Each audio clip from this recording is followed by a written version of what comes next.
The next speaker is Azerbaijani Institute for Democracy and Human Rights, followed by Tursam Center for Strategic Studies. Please, thank you very much, Mrs. Moderator. I want to talk about freedom of peaceful assembly and association in South Caucasus countries. It's my privilege and honor to address to you in the frame of today's meeting.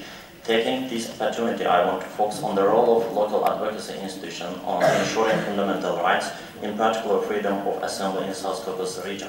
I plan to talk about the South Caucasus region, but I saw that our colleagues from Armenia focused on Azerbaijan and tried to show Nagorno-Karabakh as independent country. I want to mention that no one here, no countries, even Armenia didn't recognize Nagorno-Karabakh as independent country, and all international community, UN, or also OSCE countries see Nagorno-Karabakh as Azerbaijan territory. So I will put on emphasis on the current situation observed in Armenia as a reply. Freedom of assembly constitutes one of the crucial parts of fundamental rights, and South Caucasus region can be considered as a geographic area where freedom of assembly is frequently violated. It will be appreciated if I start with Armenia, as a citizen's right to freedom of assembly has increasingly been under attack in the country, and this is done in an official level. I would like to inform our European colleagues that today official discussion with respect to putting restrictions on citizen right to freedom of assembly is still underway in Armenia.